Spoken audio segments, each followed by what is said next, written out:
Bicara soal kedekatan, karena pada tanggal kemarin kita bicara ini kan 10, tanggal 8 Juli itu 8 Agustus, kita bicara ini 10 Agustus, 8 Agustus 2 hari yang lalu di banyak media online disebut bahwa Mbak Yeni Wahid ini paling dekat dengan Mas Anies, sehingga itu kan kemudian memunculkan banyak spekulasi, wah memang benar Mbak Yeni ini akan menjadi calonnya Mas Anies. Izin saya uraikan ya kedekatan saya dengan semua calon ya. Ini mungkin dimulai pakai abjad aja, jadi nggak seolah-olah berat sebelah gitu. Dari A dulu, Anies ya. Mas Anies dan saya ini sering sekali pergi mengisi di forum internasional yang sama. Kami sering sekali diundang menjadi pembicara di forum-forum internasional. Jadi saya cukup mengenal gagasan beliau mengenai kebangsaan, keindonesiaan, bahkan termasuk gagasannya tentang Islam. Nah, jadi di sana ada kedekatan. Nah, ada kedekatan yang lebih khusus karena ketika saya pulang dari Amerika, Mas Anies nawari saya jadi dosen di Universitas Paramadina. Ya, beliau rektornya ya waktu itu. Beliau jadi rektornya. Ini dengan Mas Anies. Jadi ada kedekatan khusus. Dengan Mas Ganjar ada kedekatan yang khusus juga. Yaitu apa? Mas Ganjar ini kalau istilahnya orang Jawa, bolo dewe. Teman sendiri. Kenapa? Karena teman mainnya sama.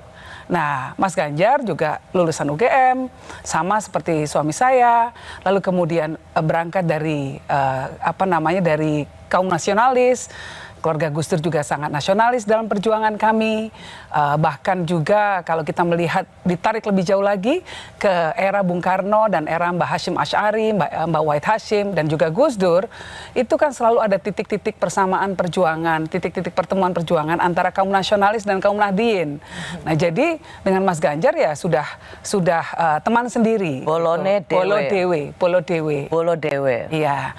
Nah, dengan Pak Prabowo lebih khusus lagi. Kenapa? Pak Prabowo pernah menjadi besan politiknya Gus Dur. Kenapa? Karena kadernya waktu itu menikahi saya, ya kan? Nah, walaupun sekarang sudah pindah partai ke PSI.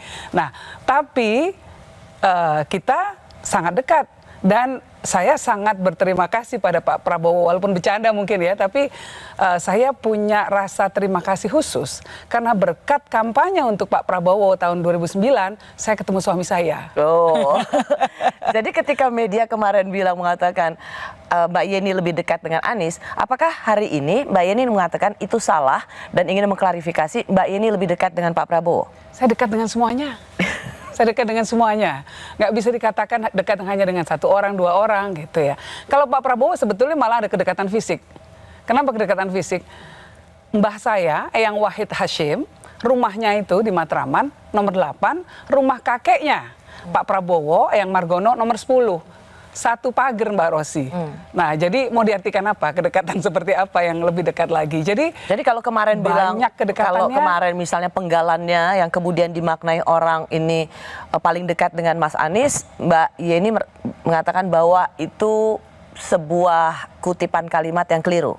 Mungkin saya waktu itu mengatakan dekat dengan tiga-tiganya. Mungkin ada interpretasi yang salah dari yang menulis beritanya. Seolah-olah hanya dekat dengan Mas Anies. Saya sih merasa saat ini dekat dengan tiga-tiganya. Nggak tahu ya ketiga-tiganya apakah merasa dekat dengan saya atau tidak. Itu lain urusan ya. Tapi saya merasa saya cukup bisa menjalin komunikasi dengan semuanya. Dan sampai detik ini tetap menjalin komunikasi dengan mereka semua.